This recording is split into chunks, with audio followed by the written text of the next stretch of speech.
야, 용 되기 싫어.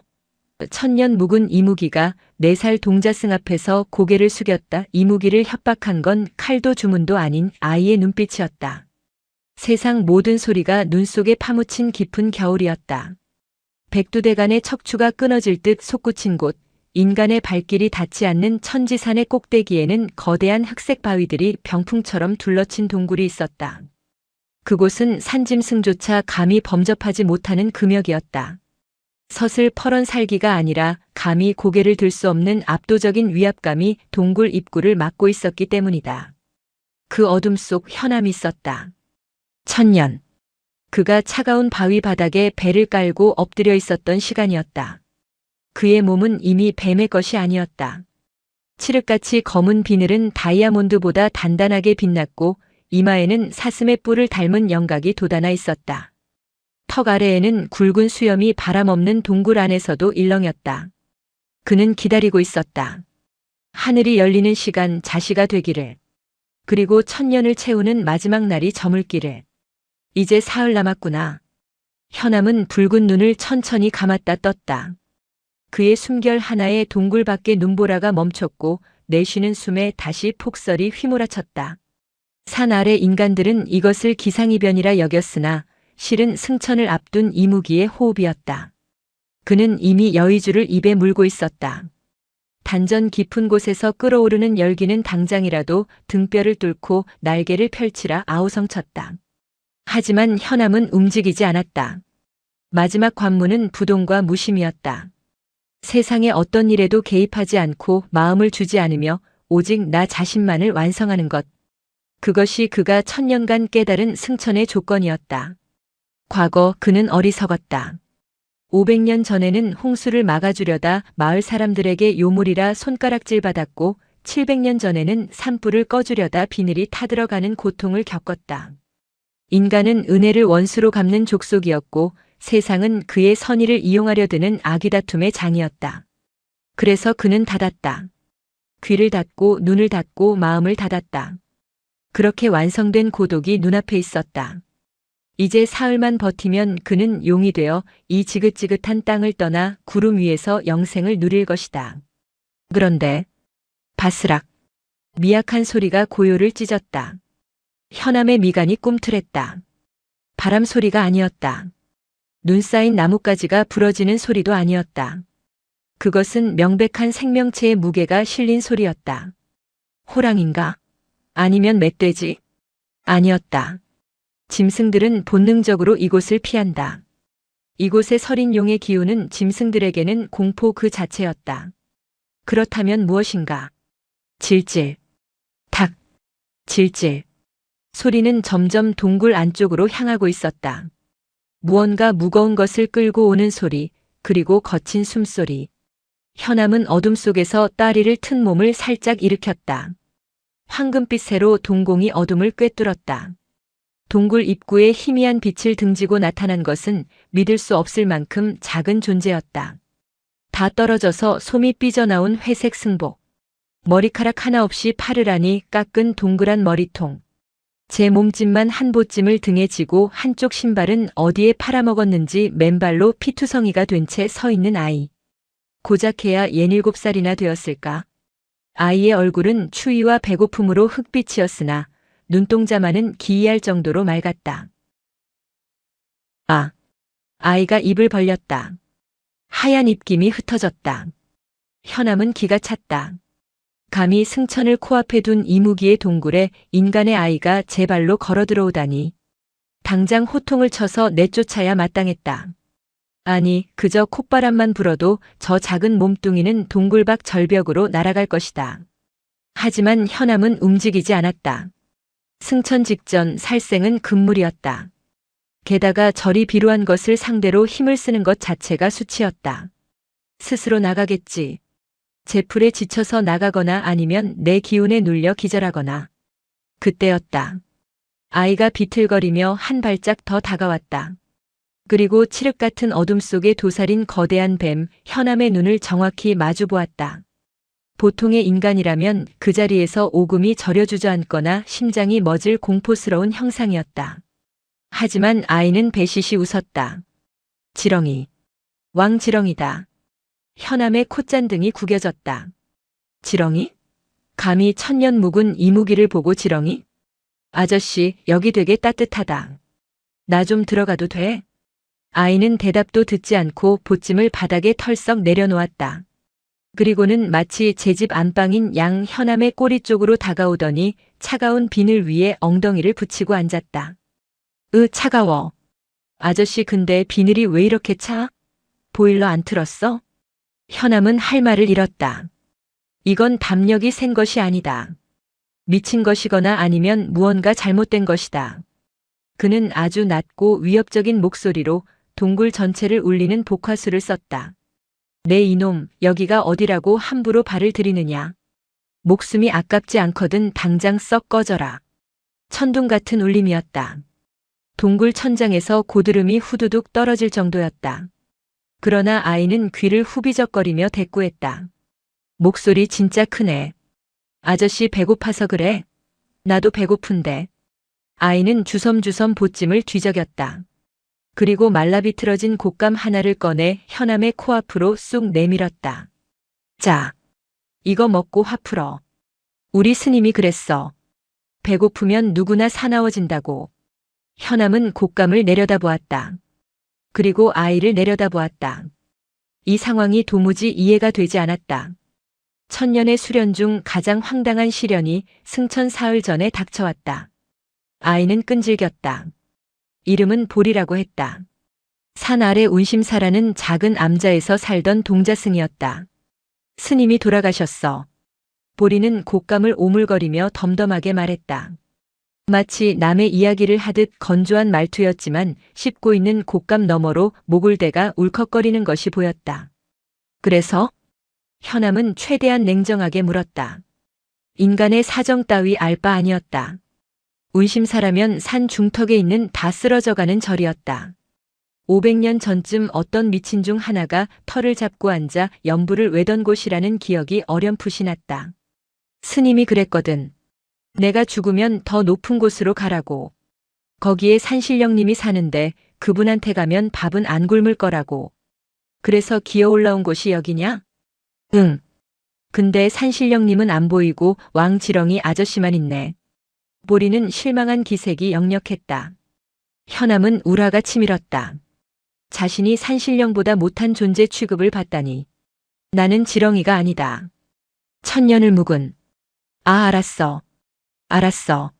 근데 아저씨, 밥 없어? 곶감 하나로는 간에 기별도 안 가. 보리는 배를 문지르며 바닥에 드러누웠다. 꼬르륵 소리가 동굴 안에 천둥처럼 울렸다. 현암은 무시하려 했다. 무시해야만 했다. 저 아이에게 밥을 주는 순간 인연이 맺어진다. 인연은 곧 업보가 되고 업보는 승천의 발목을 잡는 족쇄가 된다. 내버려 두자. 굶어 죽든 얼어 죽든 내 알 바 아니다. 현암은 다시 눈을 감고 명상에 잠기려 했다. 하지만 귓가에 맴도는 소리가 거슬렸다. 달그락, 달그락. 보리가 어디서 주워왔는지 모를 찌그러진 양은 냄비에 눈을 퍼담고 있었다. 그리고는 부싯돌도 없이 마른 나뭇가지를 비비며 끙끙대고 있었다. 불을 피우려는 모양이었다. 하하. 안 되네. 아이는 빨개진 손을 호호 불었다. 손등은 이미 동상으로 퉁퉁 부어 터져 있었다. 그 손으로 나무를 비비니 진물이 흘러나와 나무 껍질에 묻었다. 그런데도 아이는 포기하지 않고 다시 나무를 비볐다. 살겠다는 본능, 혹은 누군가를 기다리는 듯한 간절함. 현암은 그 모습을 지켜보다가 저도 모르게 혀를 찼다. 미련한 놈. 그는 콧김을 훅 내뿜었다. 단순한 콧바람이 아니었다. 그의 몸 안에서 정제된 순수한 양기, 삼매 진화의 기운이 섞인 열풍이었다. 화르륵. 보리가 붙잡고 있던 젖은 장작 더미에 순식간에 불이 붙었다. 보리는 눈이 휘둥그레져서 박수를 쳤다. 우와. 아저씨 콧구멍에서 불 나와. 아저씨 용이야? 용이지? 시끄럽다. 그 불 꺼지기 전에 몸이나 녹이고 나가라. 헤헤 고마워. 역시 산신령님 친구라 그런가 착하네. 보리는 냄비를 불 위에 올렸다.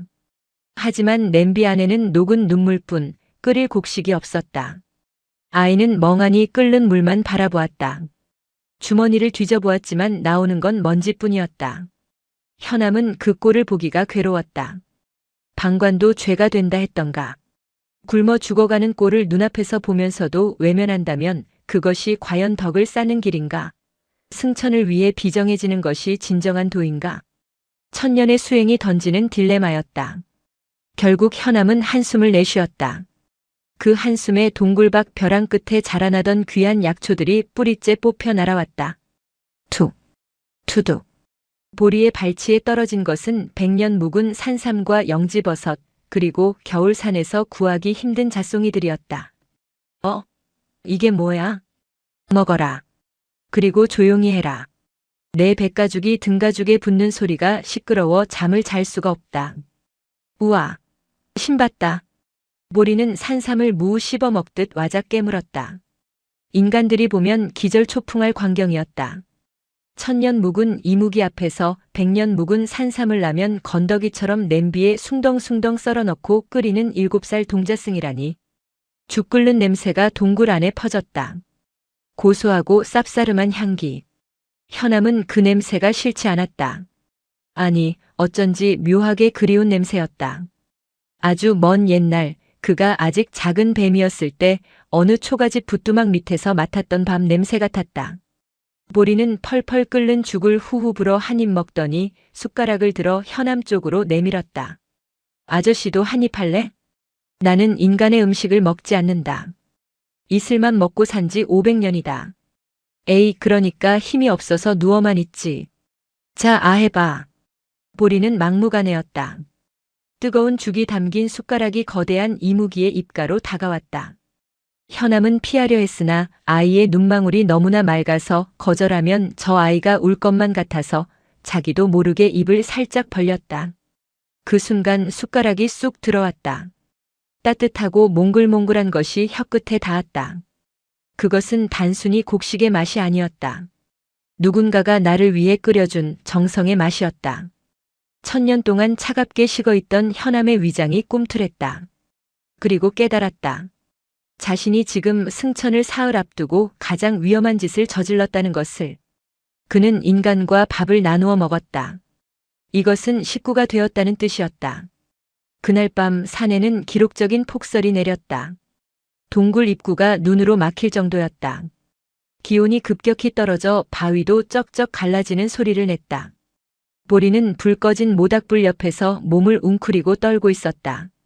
얇은 승복 한 벌로는 이 살인적인 추위를 견딜 수 없었다. 아이의 입술은 보라색으로 변해 있었고 숨소리는 쌕쌕거리는 소리로 바뀌어 있었다. 현암은 잠들지 못했다. 이무기는 냉혈동물에서 시작했으나 수행을 통해 체온을 조절할 수 있는 경지에 올랐다. 하지만 굳이 체온을 높이지는 않았다. 주변의 기운을 흐트러뜨리지 않기 위해서였다. 하지만 지금은 달랐다. 저 아이가 얼어 죽으면, 내 동굴에서 시체가 나온다면, 그것은 부정이다. 승천에 방해가 된다. 그래서다. 저 아이를 살려야 하는 이유는 오직 나의 승천을 위해서다. 현암은 스스로에게 변명하며 슬그머니 몸을 움직였다. 거대한 몸을 둥글게 말아 떨고 있는 보리의 주변을 감쌌다. 딸이아는 마치 요새처럼 바람을 막아주었다. 그리고 현암은 단전의 열기를 끌어올렸다. 차가웠던 검은 비늘이 서서히 온돌처럼 따끈해지기 시작했다. 잠결에 온기를 느낀 보리가 뒤척이더니 본능적으로 따뜻한 곳을 파고들었다. 아이는 현암의 굵은 몸통을 베개 삼아 베고 팔다리를 뻗어 비늘을 껴안았다. 현암의 몸이 굳었다. 천년 동안 그 누구의 손길도 허락하지 않았던 몸이다. 칼날도 튕겨내는 강철 같은 비늘 위에 저리도 연약하고 말랑한 살덩이가 닿아 있다니. 심장이 이상하게 뛰었다. 쿵, 쿵, 쿵. 거대한 이무기의 심장 박동 소리가 아이의 귓가에 전해졌을까. 보리는 잠꼬대처럼 중얼거렸다. 따뜻해. 스님. 냄새나. 현암은 숨을 멈췄다. 스님 냄새라니. 나는 뱀 냄새가 날 텐데. 아이는 현암의 몸에 얼굴을 부비며 깊은 잠에 빠져들었다. 아이의 침이 고귀한 비늘에 흘러내렸다. 평소라면 불결하다며 씻어냈을 테지만 현암은 꼼짝도 하지 않았다. 혹시나 자신이 움직이면 아이가 깰까봐. 그는 밤새도록 아이의 난로가 되어주었다. 승천을 위해 모아야 할 기운이 아이에게로 흘러들어가고 있었다. 낭비였다. 뼈아픈 손실이었다. 하지만 현암은 기운을 거두지 않았다. 새벽녘 희미한 빛이 동굴 안으로 스며들었을 때 현암은 보리의 자는 얼굴을 내려다보며 생각했다. 덕을 쌓는다는 건 고고하게 홀로 빛나는 것이 아니라 그는 자신의 꼬리를 꼭 껴안고 있는 아이의 작은 손을 보았다. 누군가의 시린 손을 잡아주는 것일지도 모른다. 그 깨달음은 여의주보다 더 환하게 그의 내면을 비추었다. 하지만 동시에 불안감이 엄습했다. 너무 깊어졌다. 하루 만에 천년의 고독이 무너졌다. 그리고 동굴 밖에서는 심상치 않은 기운이 다가오고 있었다. 사악하고 끈적한 탁기. 승천을 앞둔 이무기의 영물을 탐하는 자들이 냄새를 맡은 것이다. 흐흐. 용이 되려는 놈이 고작 인간의 아이 따위를 품고 있다니. 동굴 밖에서 들려온 목소리는 바람 소리보다 더 차갑고 날카로웠다. 날이 밝았다. 눈보라는 멎었으나 세상은 온통 은백색이었다. 동굴 안은 기이한 평화가 감돌았다. 천년 묵은 이무기 현암은 다리를 튼 채 눈을 감고 있었다. 겉으로 보기에는 깊은 산매경에 빠진 듯 했으나 실상은 전혀 그렇지 못했다. 그의 꼬리 끝자락에서 정체불명의 소음이 계속되고 있었기 때문이다. 이야, 미끄럼틀이다. 슈, 탁, 한 번 더. 타다닥, 슈, 볼이었다. 아이는 현암의 매끄러운 꼬리 비늘을 타고 미끄럼틀 놀이를 하고 있었다. 꼬리 중단에서 끝부분까지 이어지는 완만한 곡선은 아이에게 완벽한 유희거리였다. 천년을 갈고 닦아 강철보다 단단하고 옥보다 매끄러운 비늘이 고작 7살배기의 엉덩이 깔개가 된 셈이다. 현암의 눈썹이 꿈틀거렸다. 보통의 짐승이나 인간이라면 내 몸에 닿는 즉시 사기가 침범하여 알아누웠을 것이다. 허나 이 아이는 영안을 가진 덕분인지 아니면 타고난 기운이 맑은 탓인지 내 도끼를 전혀 타지 않았다. 오히려 내 양기를 쪽쪽 빨아먹으며 혈색이 좋아지고 있었다. 그만해라. 어지럽다. 참다 못한 현암이 텔레파시를 보냈다. 보리는 꼬리 끝에 대롱대롱 매달린 채 해맑게 웃었다. 아저씨 깼어? 나 배고파. 또 밥 타령이다. 어제 먹은 산삼죽은 벌써 다 소화된 모양이었다. 현암은 한숨을 쉬며 몸을 일으켰다. 승천까지 남은 시간은 이틀. 이틀만 참으면 된다. 따라와라. 현암이 동굴 밖으로 미끄러져 나갔다. 눈 쌓인 벼랑을 거침없이 내려가는 거대한 흑사의 뒤를 보리가 쫄래쫄래 쫓았다. 그들이 도착한 곳은 산 중턱에 얼어붙은 계곡이었다. 두꺼운 얼음장 밑으로 물이 흐르는 소리가 들렸다. 현암이 꼬리를 채찍처럼 휘둘렀다. 콰직! 천지를 울리는 파열음과 함께 얼음판 한가운데에 구멍이 뚫렸다. 그리고 현암이 수면 위로 콧김을 훅 불어넣자 기압 차이로 인해 물속에 있던 빙어와 산천어들이 펄떡거리며 튀어올랐다. 우와! 물고기 비다. 보리는 신나서 물고기들을 주워 담았다. 그날 아침 천지산 계곡에서는 기이한 풍경이 펼쳐졌다. 거대한 이무기가 턱을 괴고 엎드려 있고 그 앞에서 꼬마 스님이 나뭇가지에 물고기를 꿰어 굽고 있는 장면이었다. 아저씨는 진짜 안 먹어?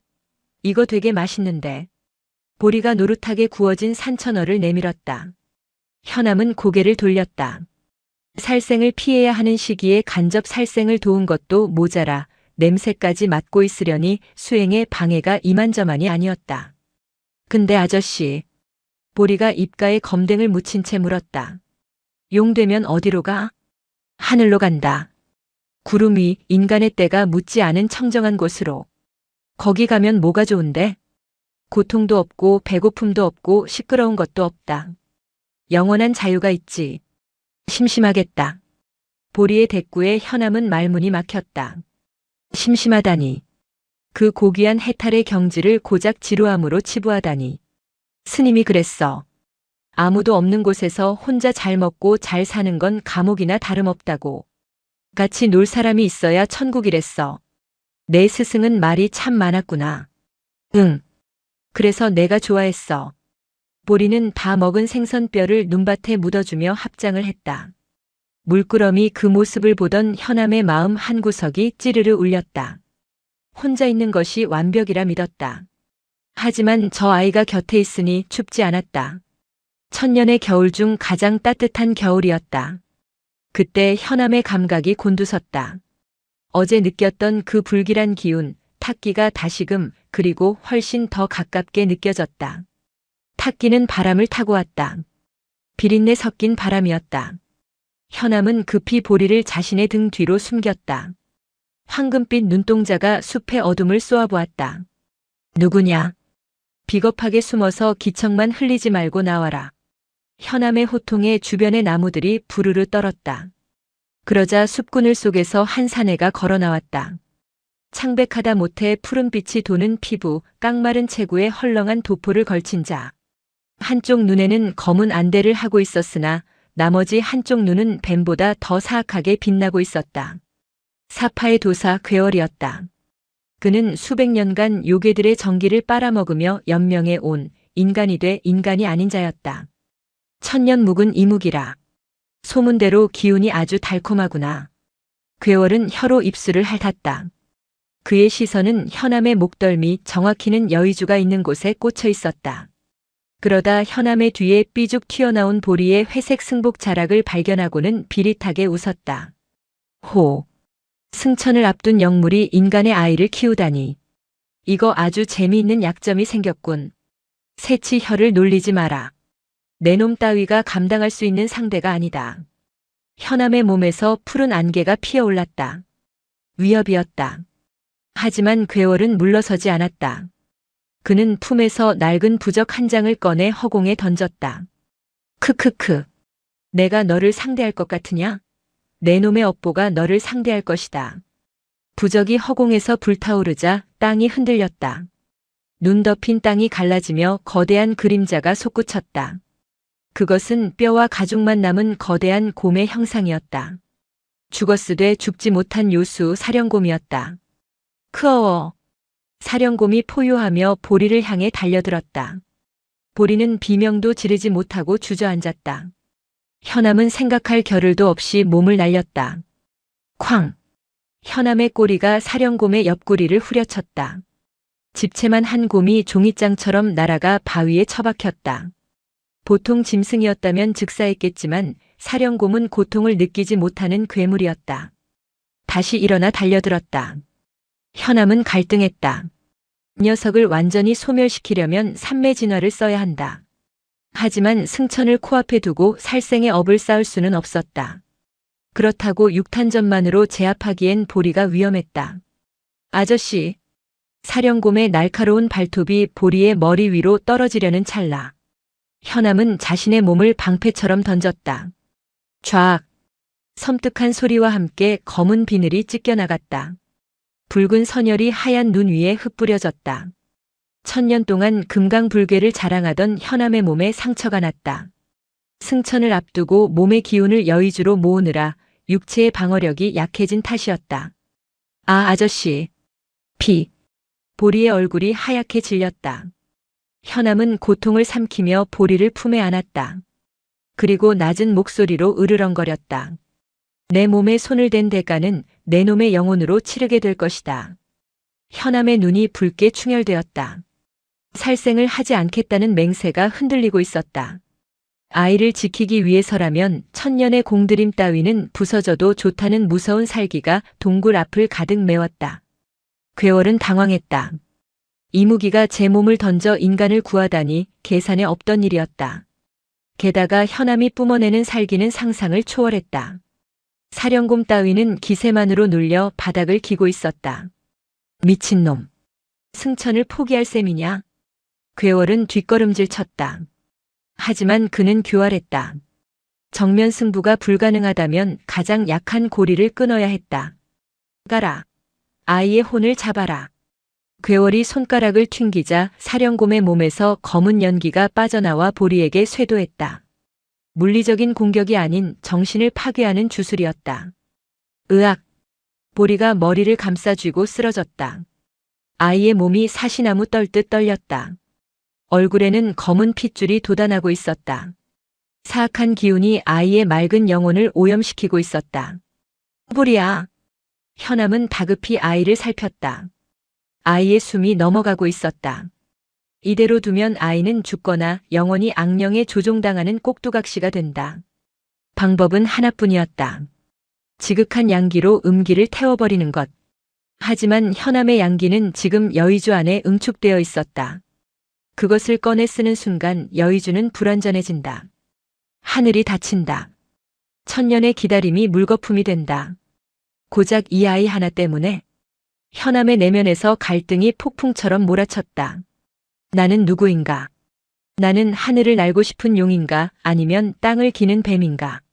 그때 고통 속에서도 보리가 눈을 가늘게 뜨고 현암을 바라보았다. 아저씨, 나 때문에 아프지 마. 아이는 제 목숨이 경각에 달린 순간에도 현암에 찢어진 비늘을 걱정하고 있었다. 현암은 헛웃음을 지었다. 어리석다. 정말로 어리석다. 인간이란 그리고 이 아이란. 그래. 나는 용이 되고 싶었다. 현암은 입을 벌렸다. 그의 입안에서 눈부신 빛이 쏟아져 나왔다. 태양의 조각 같은 영롱하고 신비로운 구슬. 여의주였다. 그 빛이 닿자 주변의 어둠이 순식간에 물러갔다. 하지만 용이 되기 위해 비정해져야 한다면 나는 차라리 따뜻한 뱀으로 남겠다. 현암은 여의주의 기운을 아이의 정수리에 불어넣었다. 찬란한 빛이 보리의 몸을 감쌌다. 검은 기운은 비명을 지르며 소멸했다. 쩌적. 미세한 소리가 현암의 귓가에 들렸다. 마음의 소리였을까, 실제 소리였을까?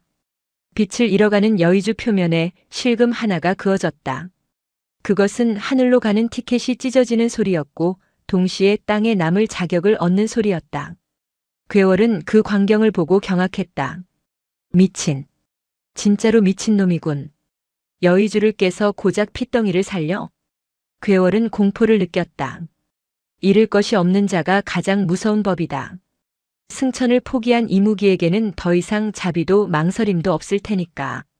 괴월은 사령곰의 자네를 버려둔 채 숲속으로 도망쳤다. 현암은 그를 쫓지 않았다. 대신 정신을 잃고 쓰러진 보리를 조심스럽게 안아들었다.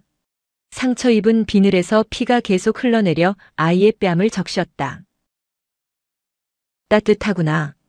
현암은 처음으로 육성을 내뱉었다. 복화술이 아닌 쉰 목소리가 섞인 진짜 목소리였다. 그는 여의주를 다시 삼켰다. 하지만 단전이 예전처럼 뜨겁지 않았다. 하늘이 그를 거부하고 있었다. 눈보라가 다시 몰아치기 시작했다. 내일이 마지막 날이었다. 그러나 현암은 하늘을 보지 않고 품에 안긴 아이의 색색거리는 숨소리에 귀를 기울였다. 그의 눈에서 굵은 눈물 한 방울이 떨어져 보리의 이마에 맺혔다. 이무기의 눈물은 만병통치약이라던 전설이 있었으나 지금 그것은 그저 아비의 눈물과 다를 바 없었다. 마지막 날이 밝았다. 하늘은 지독하게 맑았다. 구름 한 점 없는 청명한 하늘은 오히려 잔인하게 느껴졌다.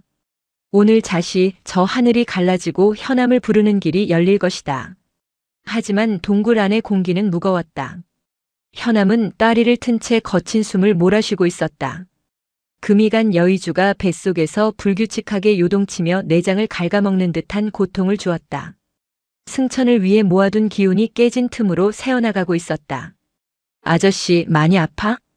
보리가 젖은 수건으로 현암의 콧등을 닦아주며 물었다. 아이의 손길은 약손처럼 따스했으나 현암의 고통을 근본적으로 덜어줄 수는 없었다. 현암은 무거운 눈꺼풀을 들어 올렸다. 이제 결단을 내려야 했다. 괴월은 반드시 돌아온다. 놈은 승천 직전 하늘의 문이 열리는 순간을 노려 나를 칠 것이다. 그때가 되면 이 아이를 지킬 수 없다. 보리야. 응? 이제 내려가라. 날이 풀렸으니 산 아래 마을로 가면 밥을 주는 사람들이 있을 것이다. 보리의 손이 멈췄다. 아이는 고개를 세차게 저었다. 싫어. 아저씨 두고 안 가. 아저씨 아프잖아. 나는 아픈 게 아니다. 이제 용이 되어 떠날 준비를 하는 것이다. 내가 있으면 내가 하늘로 올라가는데 방해가 된다. 무겁단 말이다. 현암은 일부러 모진 말을 뱉었다. 목소리에 냉기를 담으려 애썼다. 하지만 보리는 현암의 눈을 피하지 않았다. 거짓말. 뭐라? 스님이 그랬어. 진짜로 가라고 할 때는 눈을 보고 말하는 거고 마음에도 없는 소리를 할 때는 딴청을 피우는 거라고. 아저씨 지금 내 눈 안 보고 있잖아. 현암은 말문이 막혔다. 이 맹랑한 꼬마는 영안으로 귀신만 보는 게 아니라 마음까지 꿰뚫어 보고 있었다. 그리고 나갈 데 없어. 여기가 우리 집이야. 보리는 현암의 거대한 몸통에 등을 기대고 앉았다. 집. 천년 동안 차가운 수행터였던 이 동굴을 아이는 집이라 불렀다. 현암의 가슴 한구석이 욱신거렸다. 그것은 여의주의 고통보다 더 깊고 아릿한 통증이었다. 그때 산 전체가 웅웅거리며 울리기 시작했다. 지진이 아니었다. 산맥의 지맥이 뒤틀리는 소리였다. 현암의 동공이 수축했다. 놈이다. 괴월이 돌아왔다. 혼자가 아니었다. 그는 천지산 주변의 모든 잡귀와 악령들을 불러 모아 거대한 진을 치고 있었다. 밤이 되었다. 달이 차올라 머리 위 정중앙에 위치했다. 자시가 가까워지고 있었다. 동굴 밖은 이미 이승의 풍경이 아니었다. 괴월이 설치한 백귀야 행진으로 인해 산 전체가 검붉은 안개에 휩싸여 있었다. 수백 마리의 악귀들이 동굴 입구를 포위한 채 기괴한 울음소리를 내고 있었다. 크흐. 현암. 나오너라. 오늘이 내 제삿날이자 나의 잔칫날이다. 괴월은 허공에 뜬 채 미친 듯이 웃어 젖혔다. 그는 이미 인간의 형상을 잃어가고 있었다. 욕망에 잠식되어 반쯤 요괴가 된 모습이었다. 현암은 보리를 동굴 가장 깊은 곳, 석실 안에 밀어넣었다. 절대로 무슨 일이 있어도 나오지 마라. 아저씨, 가지 마. 기다려라. 금방 다녀오마. 현암은 굉음과 함께 동굴 밖으로 튀어나갔다. 그의 등장에 악귀들이 주춤했다. 썩어도 준치라고 천년 이무기의 위압감은 여전했다. 하지만 현암의 몸 상태는 최악이었다. 비늘 곳곳이 깨져 있었고 푸른 안개 대신 붉은 핏기가 몸을 감싸고 있었다. 죽어라. 괴월의 신호와 함께 악귀들이 떼거지로 달려들었다. 현암은 꼬리를 휘둘러 선봉을 쓸어버렸지만 끝이 없었다. 한 마리를 베면 두 마리가 달라붙어 비늘을 물어뜯었다. 콰르릉. 그 순간 밤하늘이 쩍 갈라졌다. 황금빛 서광이 비치며 구름 사이로 거대한 계단이 내려왔다. 승천의 문이 열린 것이다. 하늘에서 천상의 음악 소리가 들려왔다. 지금 당장 여의주의 힘을 해방하여 저 계단을 오르면 된다. 그러면 모든 고통은 사라지고 신이 될 수 있다. 현암의 눈이 황금빛으로 물들었다. 본능이 하늘을 향해 솟구치려 했다. 어딜? 괴월이 그 틈을 놓치지 않았다. 그가 던진 붉은 쇠사슬이 현암의 몸을 칭칭 감았다. 영혼을 옥죄는 박혼쇠였다. 크악! 현암이 비명을 질렀다. 쇠사슬이 비늘을 파고들어 뼈를 으스러뜨렸다. 괴월은 쇠사슬을 잡아당기며 비열하게 속삭였다. 선택해라 이무기. 저 아이의 영혼을 내놓으면 쇠사슬을 풀어주마. 너는 그냥 올라가기만 하면 돼. 아주 쉽지 않으냐? 현암의 시선이 흔들렸다. 저 위에는 꿈에도 그리던 낙원이 있다. 그리고 내 발밑에는 지옥 같은 싸움터와 나만 믿고 떨고 있을 아이가 있다. 나는. 현암은 하늘을 보았다. 그리고 땅을 보았다. 하늘은 멀고 땅은 가까웠다. 하늘은 차갑고 땅은 뜨거웠다. 그때 동굴 입구에서 작은 그림자가 튀어나왔다. 아저씨 괴롭히지 마. 나쁜 놈들아. 볼이었다. 아이는 돌멩이를 던지며 악귀들 사이로 뛰어들었다. 계란으로 바위치기. 아니, 불 속으로 뛰어드는 나방이었다. 악귀 하나가 거대한 손톱을 들어 보리를 내리치려 했다. 그 순간 현암의 안에서 무언가가 끊어졌다. 시간이 멈춘 듯 했다. 현암은 보리의 머리 위로 떨어지는 악귀의 손톱을 보았다. 자신을 올가매고 있는 쇠사슬을 느꼈다. 그리고 저 멀리 자신을 오라고 손짓하는 하늘의 문을 보았다. 천년. 오직 저 문을 넘기 위해 숨죽여 살았다. 하지만 지금 저 문을 넘으면 나는 영원히 나 자신을 용서하지 못할 것이다. 비겁한 용이 되느니 당당한 뱀으로 죽겠다. 아니다. 현암은 포효했다. 나는 하늘을 원한 것이 아니다. 나는 지키고 싶은 것을 원했다. 현암은 턱관절이 으스러지도록 입을 악물었다. 그리고 단전 깊은 곳에 있는 여의주를 스스로 깨물었다. 까강. 세상이 뒤집히는 소리가 났다. 단순히 금이 간 것이 아니었다. 천년의 정수가 담긴 여의주가 산산조각이 났다. 응축되어 있던 순수한 에너지가 폭발했다. 그것은 승천의 빛이 아니었다. 파괴의 빛이었다. 현암의 몸에서 눈부신 백색 섬광이 터져나왔다. 이게 무슨... 안 돼. 괴월은 눈을 멀게 하는 빛 앞에서 비명을 질렀다. 박혼쇠가 녹아내렸다. 달려들던 악귀들이 비명도 지르지 못하고 가루가 되어 흩어졌다. 폭발적인 힘은 하늘로 솟구치지 않고 땅으로 퍼져나갔다. 천지산의 절반이 무너져 내릴 정도의 위력이었다. 현암은 그 폭발의 중심에서 자신의 모든 생명력을 태웠다. 용의 형상이 일렁이다가 흩어졌다. 뿔이 녹고 비늘이 타들어가고 거대한 몸집이 줄어들었다. 하늘의 문이 닫히기 시작했다. 주인을 잃은 승천의 기운은 허공으로 흩어졌고 내려왔던 계단은 신기루처럼 사라졌다. 으악! 괴월은 폭발에 휘말려 흔적도 없이 소멸했다. 그의 야망도 악의도 현암이 뿜어낸 희생의 불길 앞에서는 한 줌의 재일 뿐이었다. 그리고 굉음이 멈췄다. 무너진 바위와 흙먼지만이 자욱했다. 세상은 다시 고요해졌다. 얼마나 시간이 지났을까? 달빛이 무너진 돌무더기를 비췄다. 콜록콜록. 흙더미 속에서 보리가 기어나왔다. 현암이 마지막 순간 자신의 몸으로 아이를 감싸고 동굴 안쪽의 안전한 틈새로 밀어넣은 덕분이었다. 보리는 먼지를 털어내며 주변을 두리번거렸다. 아저씨? 왕지렁이 아저씨? 대답이 없었다. 거대했던 흑색 바위 동굴은 무너져 내렸고 위험 넘치던 이무기의 모습은 어디에도 없었다. 아저씨, 어디 갔어? 놔두고 간 거야? 용돼서 간 거야? 보리의 눈에 눈물이 고였다.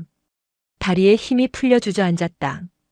그때 무너진 바위 틈바구니에서 무언가가 꿈틀했다. 거대한 뱀이 아니었다. 검은 도포를 입은 긴 머리의 건장한 사내였다. 온몸이 상처투성이었고 옷은 다 찢어져 있었지만 살아있었다. 그는 인간의 모습을 하고 있었다. 여의주를 잃고 실력을 잃어 더 이상 이무기의 형상을 유지할 수 없게 된 현암이었다. 시끄럽구나. 좀 조용히 할 수 없느냐? 현암은 힘겹게 몸을 일으키며 투덜거렸다. 목소리는 쉬어 있었지만 그 까칠한 말투는 여전했다. 아, 아저씨? 보리가 눈을 비비며 물었다. 맞아? 진짜 아저씨야? 현암은 씁쓸한 표정으로 자신의 손을 내려다보았다.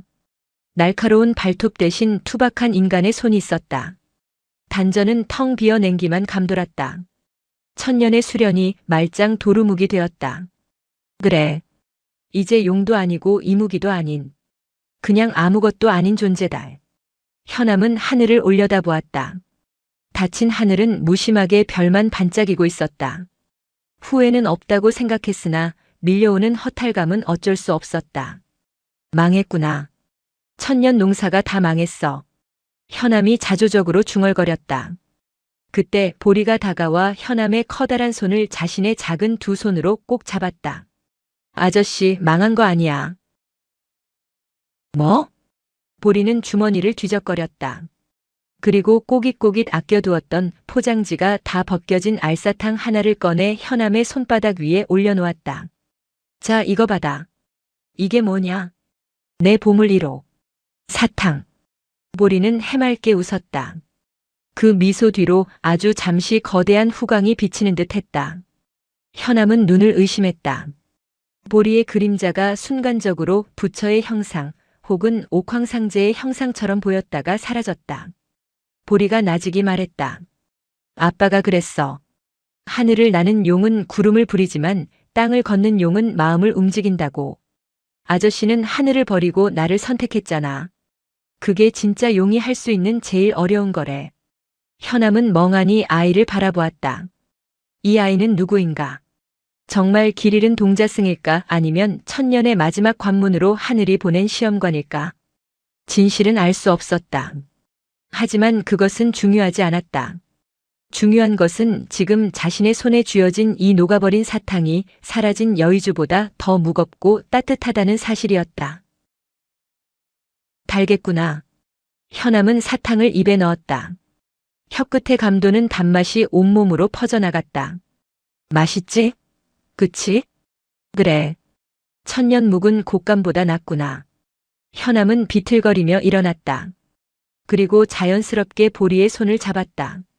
예전 같으면 상상도 못할 일이었다. 가자. 어디로? 내가 말하지 않았느냐. 밥 주는 사람들이 있는 곳으로. 이제 나도 밥을 먹어야 살 것 같으니. 두 사람은 눈 덮인 산길을 내려가기 시작했다. 동굴은 무너졌지만 산은 여전히 그 자리에 있었다. 그리고 전설은 끝난 것이 아니라 이제 막 시작되고 있었다. 먼 훗날 사람들은 이 산을 용이 머무는 산이라 불렀다. 그곳엔 하늘로 오르지 못한 용이 아이들의 수호신이 되어 살고 있다는 이야기가 봄날의 아지랑이처럼 따스하게 전해져 내려왔다. 해가 중천에 떴다. 무너진 동굴 터 근처 임시로 마련한 덤불 은신처에서 현암이 눈을 떴다. 습관적으로 몸을 일으키려는데 허리 아래가 묵직하고 이상했다. 꼬리로 바닥을 밀어내는 감각이 없었다. 으악! 현암은 중심을 잃고 앞으로 고꾸라졌다. 천년 동안 배로 기어다니던 버릇이 남아 두 다리로 서는 법을 잊은 탓이었다.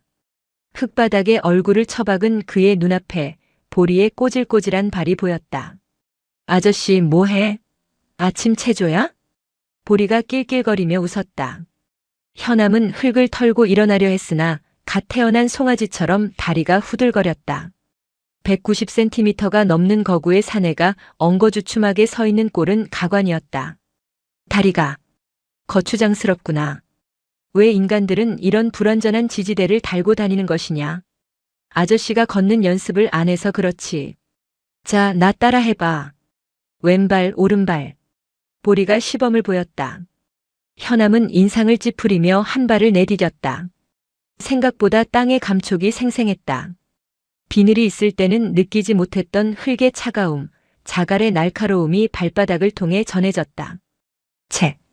하늘을 날던 몸이 땅바닥이나 기어다니다니. 그때였다. 꼬르르륵. 현암의 배에서 천둥 소리가 났다. 어제 먹은 사탕 하나로는 이 거대한 육체를 지탱하기에 턱없이 부족했다. 이무기 시절에는 이슬만 먹어도 몇 달을 버텼지만 인간의 몸은 달랐다. 헉이라는 놈은 승천 욕구보다 더 집요하게 그를 괴롭혔다. 배고파 죽겠네. 아저씨, 우리 밥 먹으러 가자. 돈이 있느냐? 없지. 아저씨도 없잖아.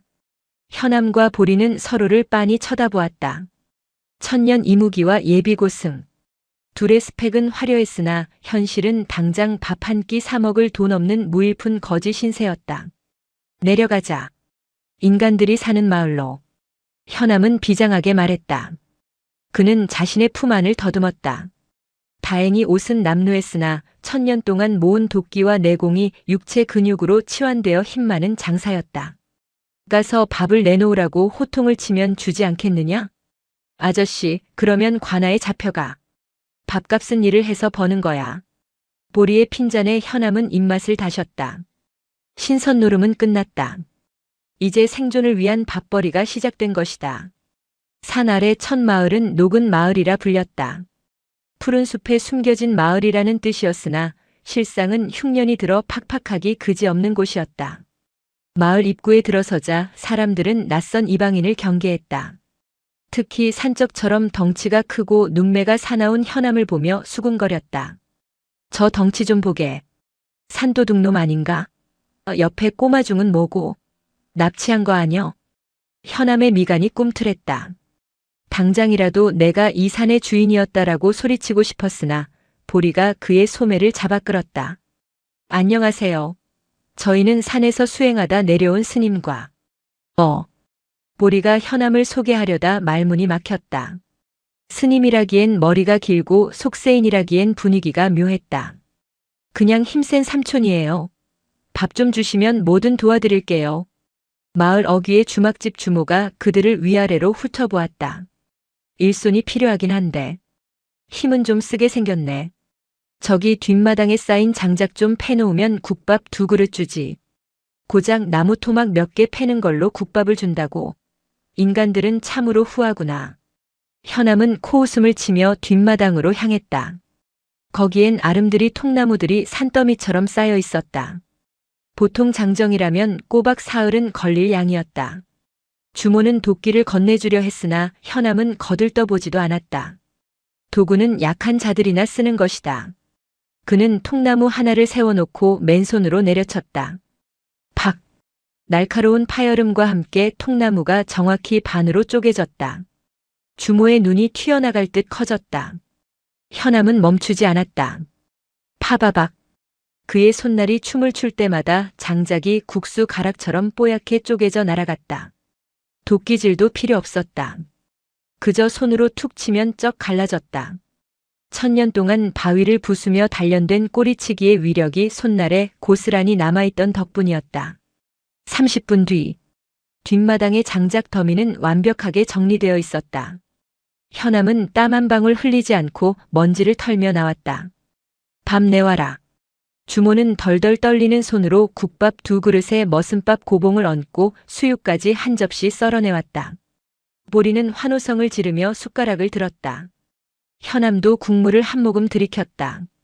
뜨끈한 국물이 식도를 타고 넘어가 빈 위장을 채웠다. 맛있다. 산삼보다 영지버섯보다 인간이 땀 흘려번 노동의 대가로 먹는 국밥이 훨씬 맛있었다. 현암은 국밥 그릇을 들고 마시며 생각했다. 용이 되어 구름을 먹는 것보다 이 국물 한 방울이 더 실속 있다고. 비록 모양새는 빠지지만 말이다. 하지만 평화로운 식사 시간은 오래가지 않았다. 마을 안쪽에서 시끄러운 고함이 들려왔다. 이놈들아, 세금을 못 내겠으면 딸년이라도 내놓으란 말이다. 밥맛 떨어지게 시끄러운 소리의 주인공은 조 판관이었다. 이 고을의 치안을 담당하는 관리였으나 실상은 도적대보다 더한 악질이었다. 그는 포졸들을 이끌고 가난한 농부의 집을 털고 있었다. 흉년에 세금을 못 냈다며 집기를 부수고 쌀독을 엎고 있었다. 아이고 나으리, 한 번만 봐주십시오.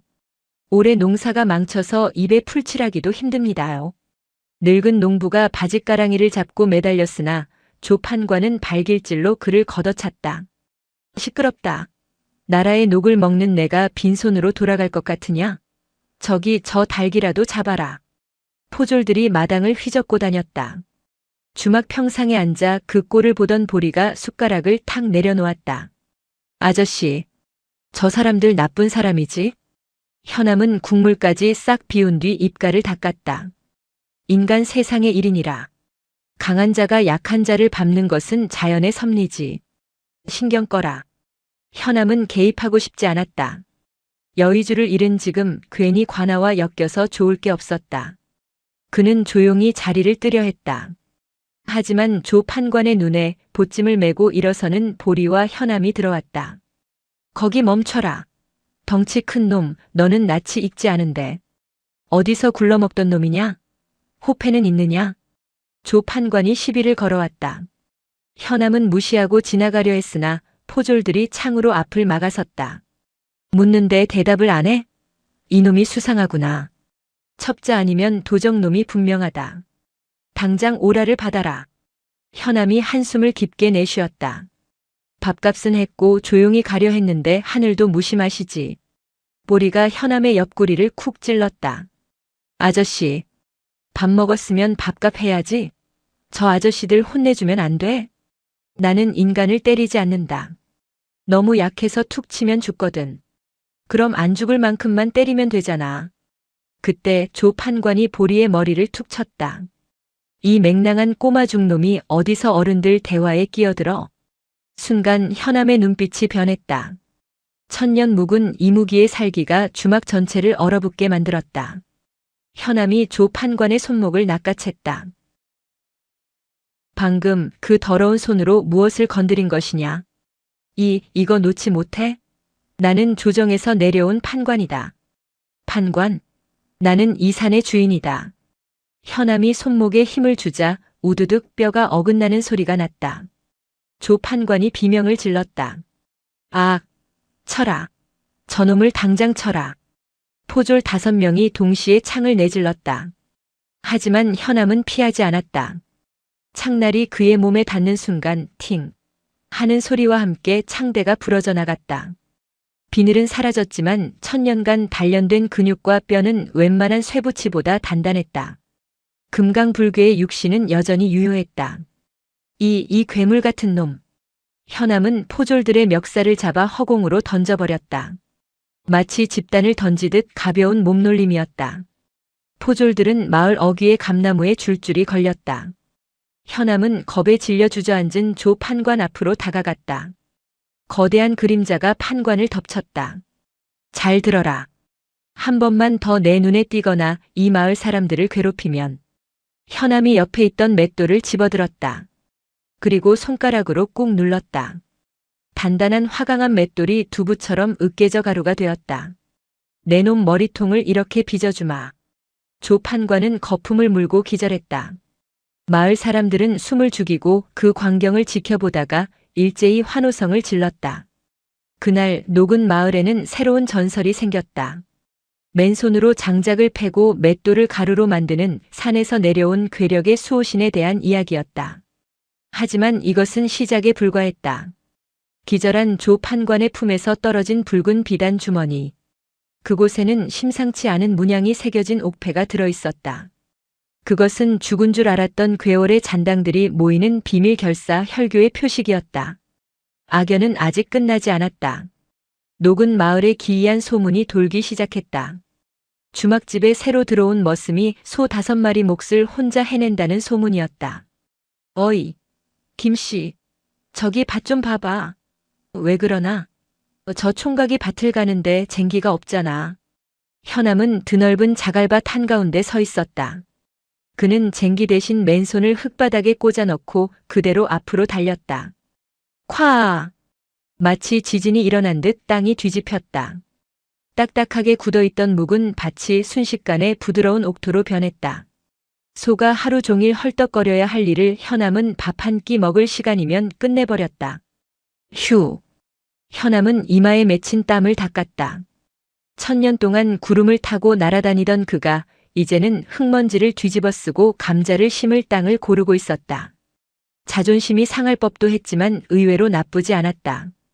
뒤집힌 흙에서 나는 냄새는 비온 뒤의 숲 냄새와 비슷했고 마을 사람들이 건네주는 시원한 식혜 한 사발은 감로수보다 달았다. 아저씨, 새참 먹어. 보리가 머리에 광주리를 이고 뛰어왔다. 주막 주모가 챙겨준 찐 감자와 김치였다. 현암은 밭두렁에 걸터앉아 감자를 집어들었다. 보리야, 내가 예전에 산신령 소리를 들을 때는 인간들이 제사상에 돼지 머리를 올리곤 했다. 헌데 지금은 고작 감자라니. 돼지 머리가 좋아? 징그럽잖아. 감자가 훨씬 맛있어. 보리는 볼이 미어지도록 감자를 씹으며 오물거렸다. 그 모습이 꼭 다람쥐 같아서 현암은 피식 웃음을 흘렸다. 그때 현암의 품속에 넣어둔 옥패가 미세하게 진동했다. 조 판관에게서 빼앗은 물건이었다. 현암은 감자를 내려놓고 옥패를 꺼내들었다. 햇빛에 비친 옥패 안쪽에서 검붉은 핏빛이 아지랑이처럼 피어오르고 있었다. 이 기운, 낯설지가 않구나. 그것은 단순한 장신구가 아니었다. 사악한 주술이 걸린 통신구였다. 누군가가 이 옥패를 통해 조 판관을 조종하고 마을의 정기를 감시하고 있었던 것이다. 아저씨, 그거 뭐야? 예쁘다. 만지지 마라. 아주 더러운 물건이다. 현암은 옥패를 다시 품에 넣었다. 직감이 경고하고 있었다. 조 판관은 그저 하수인일 뿐이며 진짜 몸통은 따로 있다고. 그리고 그 몸통이 노리는 것은 단순한 재물이 아닐 것이라고. 그날 밤, 현암은 잠든 보리의 머리맡을 지키며 생각에 잠겼다. 자신은 힘을 잃었다. 예전처럼 천리 밖을 내다볼 수도 축지법을 쓸 수도 없다. 만약 거대한 적이 닥쳐온다면 오직 이 2 주먹만으로 이 아이와 마을을 지킬 수 있을까? 불안감은 현실이 되어 다가왔다. 마을 우물가에서 검은 그림자가 무언가를 타고 있는 모습이 현암의 예민한 청각에 포착되었다. 다음 날 아침 마을이 발칵 뒤집혔다. 사람들이 하나둘씩 복통을 호소하며 쓰러지기 시작했다. 아이고 배야. 창자가 끊어지는 것 같아. 여보, 정신 차려. 왜 얼굴이 이렇게 새파래? 단순한 배탈이 아니었다. 쓰러진 사람들의 피부에는 검푸른 반점이 돋아났고 눈의 흰자가 검게 변해가고 있었다. 역병이 아닌 독이었다. 그것도 아주 지독한 요독. 큰일 났어요. 우물물이. 물이 피처럼 붉게 변했어요. 한 안악내의 비명에 현암은 우물가로 달려갔다. 우물 안은 핏빛으로 물들어 있었고 역한 비린내가 진동했다. 현암은 단번에 알 수 있었다. 이것은 혈교의 수법 혈독이었다. 이게 무슨 일이란 말인가? 산신령님이 노하신 게야. 어제 조 판관 나으리를 건드려서 벌을 받는 게야. 공포에 질린 마을 사람들은 웅성거리며 현암을 흘겨보기 시작했다. 낯선 이방인이 들어온 후 흉사가 겹치니 원망의 화살이 그에게로 향하는 것은 당연했다. 저놈이 요물이다. 저놈을 쫓아내야 해. 누군가 던진 돌멩이가 현암의 어깨를 맞았다. 하지만 현암은 미동도 하지 않았다. 그는 우물 안을 뚫어지게 바라보고 있었다. 물을 정화해야 한다. 예전 같으면 빗물을 부르는 주술 한 번이면 끝날 일이었다. 하지만 지금 그의 단전은 텅 비어 있었다. 현암은 주먹을 꽉 쥐었다. 손톱이 살을 파고들었다. 무력감. 천년을 살아오며 처음 느껴보는 비참한 감정이었다. 힘이 없으면 억울함을 당하는 것보다 지키지 못하는 것이 더 고통스럽다는 것을 뼈저리게 느꼈다. 그때 보리가 사람들 사이를 헤집고 나왔다. 하지 마세요. 우리 아저씨가 그런 거 아니에요. 보리는 작은 몸으로 현암의 앞을 막아섰다. 비켜라 꼬마야. 너도 한패지? 흥분한 마을 청년이 보리를 밀치려 했다. 순간 현암의 손이 청년의 팔목을 잡았다. 손대지 마라. 낮지만 서늘한 목소리. 청년은 숨이 턱 막혔다. 현암의 눈빛은 살기가 아닌 깊은 슬픔과 분노로 일렁이고 있었다. 내가 해결하겠다. 오늘 밤 안으로 해독제를 구해오지 못하면 내 목을 내놓으마. 현암은 사람들을 뒤로하고 산 쪽으로 발길을 돌렸다. 해독제를 구할 방법은 하나뿐이었다. 독을 푼 놈을 잡는 것. 아저씨, 나도 같이 가. 안 된다. 이번엔 위험하다. 안 돼. 아저씨 혼자 가면 또 다칠 거잖아. 보리는 막무가내였다. 현암은 어쩔 수 없이 보리를 등에 업었다. 등 뒤에서 전해지는 아이의 심장 소리가 현암의 분노를 차갑게 식혀주었다. 그들은 옥패가 가리키는 방향, 산 넘어 버려진 선앙당으로 향했다. 선앙당에는 음산한 기운이 가득했다. 색동천은 다 찢어져 펄럭이고 있었고 무너진 돌무더기 위에는 붉은 복면을 쓴 자들이 모여 있었다. 그들의 중심에는 기괴하게 생긴 지팡이를 짚은 노파가 앉아 있었다. 혈교의 간부 독고 할멈이었다. 호. 제 발로 찾아오다니 기특하구나. 이무기 녀석. 독고 할멈은 쉰 목소리로 낄낄거렸다. 그녀의 주변에는 독사들이 우글거리고 있었다. 내년짓이구나. 마을 우물에 독을 푼 것이. 그깟 벌레 같은 놈들 죽든 말든 무슨 상관이냐. 내 목적은 오직 하나. 내 놈의 심장이다. 독고 할멈이 지팡이를 땅에 찍었다. 천년 묵은 이무기의 심장을 먹으면 내가 잃어버린 젊음을 되찾을 수 있지. 비록 승천은 못했어도 그 약효는 남아있을 터. 꿈도 야무지구나. 현암이 땅을 박차고 튀어나갔다.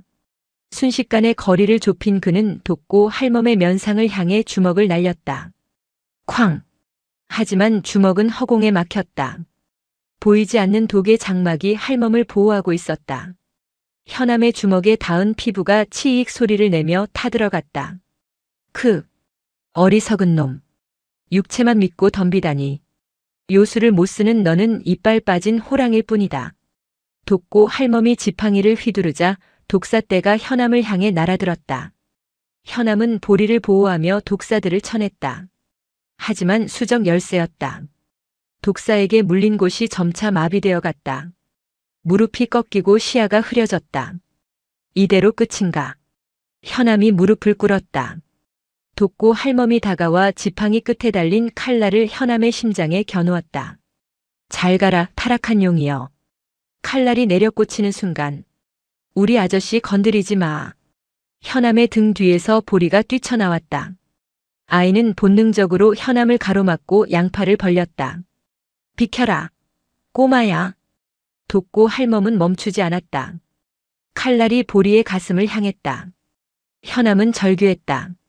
몸이 움직이지 않았다. 챙. 맑고 청한 소리가 숲을 울렸다. 칼날이 보리의 몸에 닿기 직전 아이의 몸에서 황금빛 광채가 폭발했다. 그것은 단순한 빛이 아니었다. 사악한 기운을 물리치는 순수한 파사의 기운. 보리는 그 빛이 어디서 나오는지도 모른 채 그저 눈을 질끈 감고 소리쳤다. 저리 가.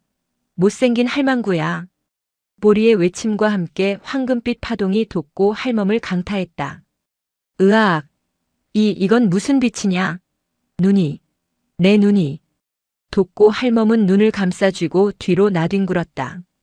독사들도 빛에 닿자마자 재가 되어 사라졌다. 독의 장막이 깨졌다. 현암은 멍하니 그 광경을 지켜보았다. 그때 깨달았다. 자신이 1000년 동안 모았던 여의주의 기운. 마지막 순간 아이를 살리기 위해 불어넣었던 그 기운이 사라진 게 아니었다.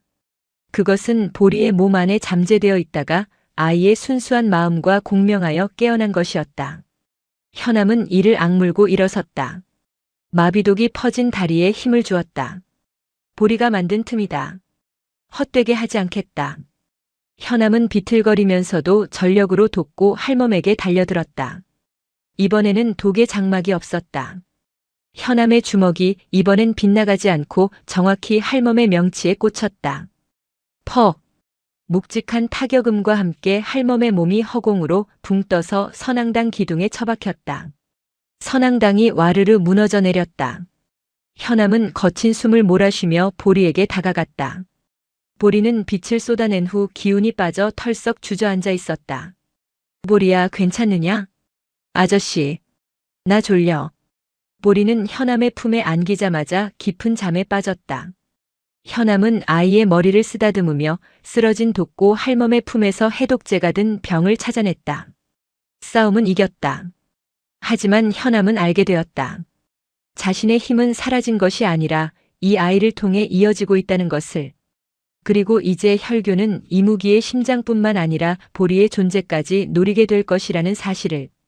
운명은 그들을 더 험난한 길로 이끌고 있었다. 현암이 마을로 돌아왔을 때 상황은 최악으로 치닫고 있었다. 사람들은 횃불을 들고 현암의 짐이 있는 주막을 에워싸고 있었다. 도끼에 중독된 이들의 신음소리가 마을을 덮었고 공포는 분노로 변해 있었다. 저놈이 오면 당장 쳐 죽여야 해. 우리 우물에 독을 탄 요물. 그때 현암이 비틀거리는 걸음으로 마을 어귀에 나타났다. 그의 등에는 잠든 보리가 엎여 있었고 온몸은 돋고 할멈과의 전투로 인해 피투성이었다. 사람들은 흉흉한 몰골에 겁을 먹고 주춤했다. 저기 왔다. 누군가 소리쳤다. 농기구를 든 청년들이 달려들 기세였다. 현암은 대꾸할 힘도 없었다. 그는 품에서 옥색병을 꺼내 우물가로 던졌다. 첨벙. 병이 깨지면서 맑은 액체가 붉게 오염된 우물물로 퍼져나갔다.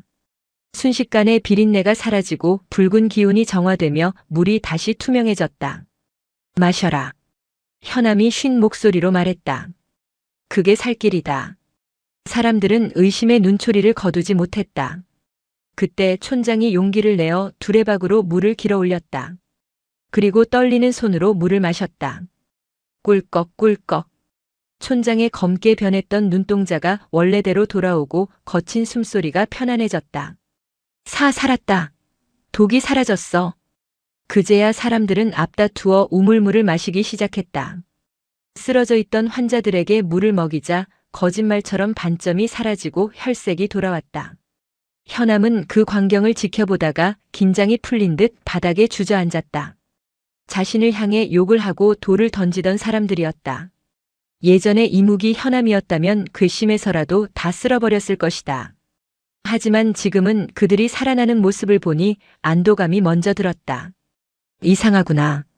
남을 살리는 기분이 하늘을 나는 기분보다 더 짜릿하다니. 사람들은 그제야 현암의 상처투성이 몸과 그가 구해온 약의 의미를 깨달았다. 오해가 풀리자 부끄러움과 미안함이 밀려왔다. 주막 주모가 울먹이며 달려와 현암에게 국밥 그릇을 내밀었다. 아이고 이 미련한 양반아. 말을 하지 그랬어. 우리는 그것도 모르고. 현암은 국밥을 받아들고 피식 웃었다. 말할 힘도 없었다.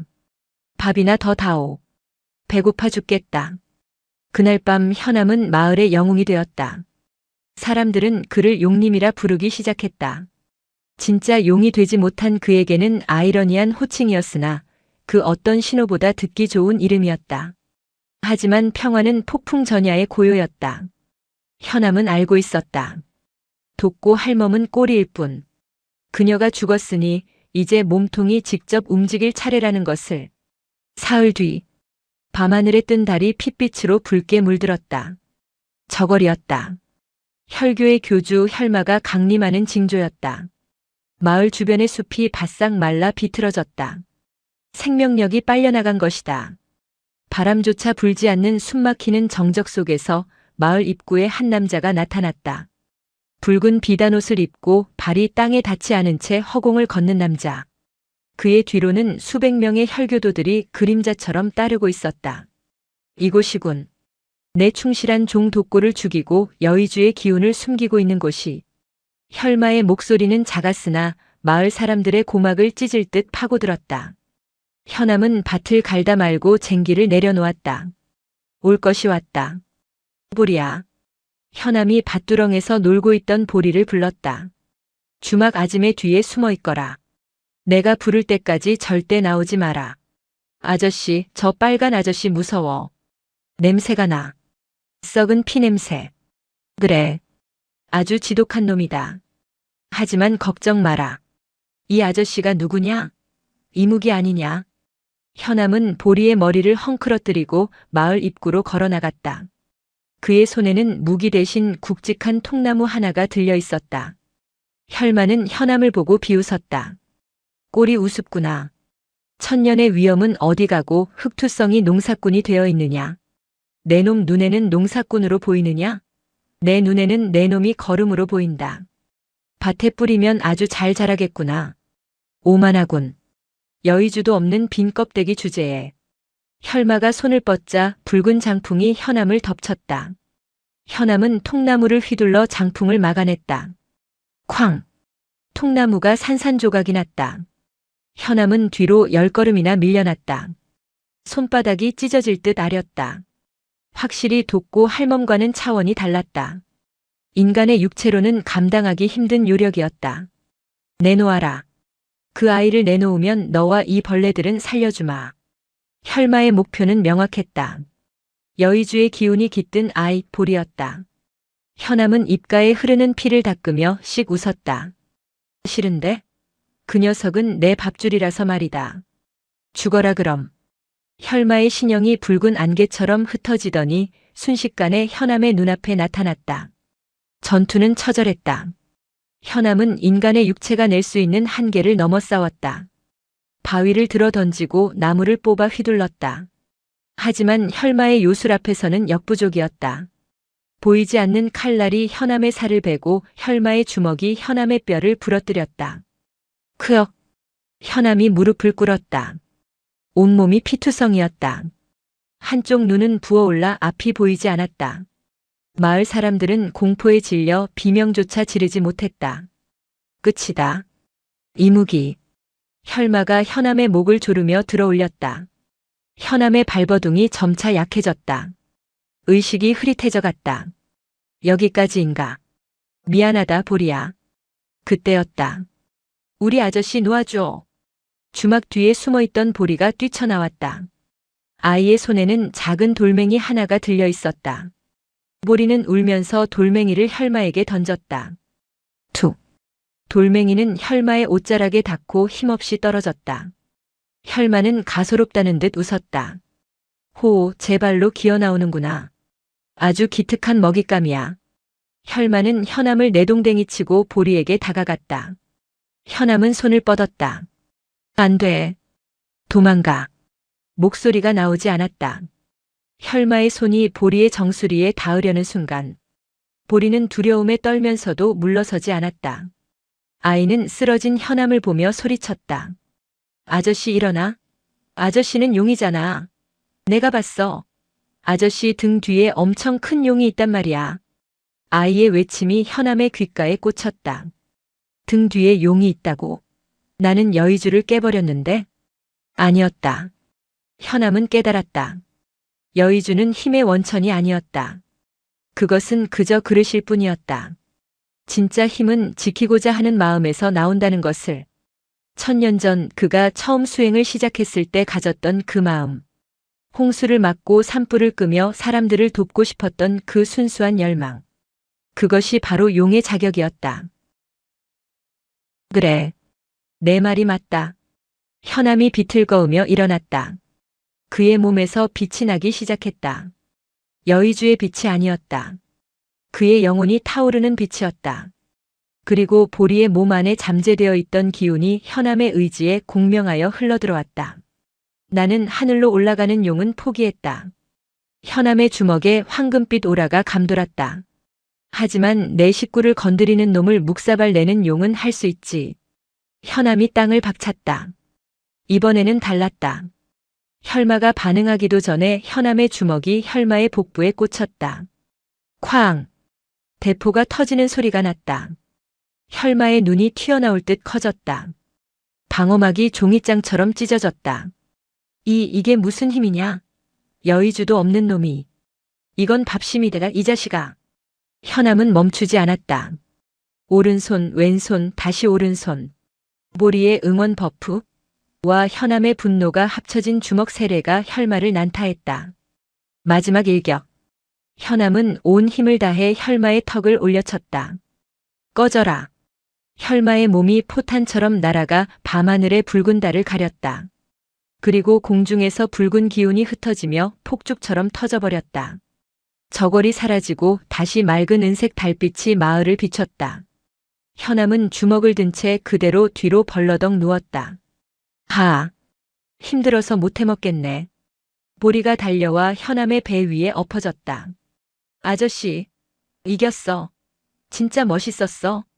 무거워 임마. 내려와. 현암은 투덜거리면서도 자신의 배 위에서 엉엉 우는 아이를 꽉 끌어안았다. 피냄새 대신 흙냄새와 땀냄새, 그리고 사람 냄새가 났다. 승천보다 더 값진 승리였다. 계절이 바뀌었다. 녹은 마을에 봄이 왔다. 겨우내 얼었던 땅이 녹고 파릇파릇한 새싹이 돋아났다. 현암은 이제 완전히 마을 사람이 되었다. 그는 더 이상 이무기도 용도 아니었다. 그저 힘세고 밥 많이 먹는 현암 아재였다. 그는 밭을 갈고 무너진 집을 고치고 가끔 산에 나타나는 멧돼지를 맨손으로 잡아와 동네 잔치를 벌였다. 현암 씨, 여기 막걸리 한잔하고 해. 거참 일하는데 술은 무슨. 주면 마다하진 않소만. 현암은 밭두렁에 앉아 막걸리를 들이켰다. 1000년 동안 마신 이슬보다 이 탁주 한 사발이 더 달았다. 보리는 이제 제법 머리가 자라 까까머리가 되었다. 여전히 장난기가 많았지만 마을 서당에서 아이들을 가르치기도 하고 아픈 사람들에게 약초를 캐다 주기도 했다. 어느 따스한 오후, 일을 마친 현암과 보리는 마을 뒷산 언덕에 올랐다. 그곳은 예전에 현암이 머물던 동굴이 보이던 곳이었다. 아저씨, 왜? 아직도 하늘 보면 아쉬워? 보리가 파란 하늘을 가리키며 물었다. 현암은 하늘을 올려다보았다. 구름 한 점 없는 높은 하늘. 저곳에 가면 영원한 생명과 자유가 있을 터였다. 하지만 현암은 고개를 저었다. 아니, 정말? 저 위는 너무 텅 비어 있지 않느냐? 나는 꽉 찬 게 좋다. 뭐가 꽉 찼는데? 현암은 아래를 내려다보았다. 옹기종기 모여있는 초가집들, 저녁밥을 짓느라 피어오르는 하얀 연기, 논두렁을 뛰어다니는 아이들, 그리고 자신의 옆에서 사탕을 빨고 있는 보리. 여기가 꽉 찼지. 시끄럽고 냄새나고 귀찮은 일투성이지만 그래도 여기가 낫다. 보리는 배시시 웃었다. 그리고 주머니에서 무언가를 꺼냈다. 그것은 아주 오래전 현암이 처음 보리를 만났을 때 줬던 것과 같은 알사탕이었다. 자, 아저씨 덕분에 마을이 평화로워졌으니까 상 줄게. 현암은 사탕을 받아 입에 넣었다. 그 순간 보리의 등 뒤로 석양빛이 비치며 거대한 그림자가 생겼다. 그것은 마치 부처가 가부좌를 튼 모습 같기도 하고 옥황상제가 웃고 있는 모습 같기도 했다. 보리가 나직이 속삭였다. 아저씨, 그거 알아? 하늘로 올라간 용은 비를 내리지만 땅에 남은 용은 꽃을 피운대. 아저씨는 우리 마을에 웃음꽃을 피웠으니까 이미 최고의 용이야. 그 말에 현암은 멍하니 보리를 쳐다보았다. 이 녀석 도대체 정체가 뭐냐고 묻고 싶었다. 하지만 묻지 않았다. 정체가 무엇이든 상관없었다. 보리는 그저 자신의 가족이자 친구이자 스승이었다. 말은 잘하는구나. 꼬맹이 주제에. 현암은 보리의 손을 잡고 언덕을 내려갔다. 두 사람의 그림자가 길게 늘어졌다. 그 그림자의 모양이 마치 하늘로 승천하는 용처럼 굽이치며 땅을 덮고 있었다. 진짜 용은 하늘에 있지 않았다. 누군가의 곁을 지키며 땀 흘리는 이 땅의 모든 아버지들이, 모든 형제들이, 그리고 현암이 바로 용이었다. 저녁은 뭐냐? 김치찌개. 고기 많이 넣어서. 좋아. 가자. 하늘보다 무거운 책임과 하늘보다 넓은 사랑을 짊어진 땅을 걷는 용의 뒷모습이 봄날의 노을 속으로 사라졌다. 영상이 마음에 드셨다면 구독과 좋아요, 댓글 부탁드립니다.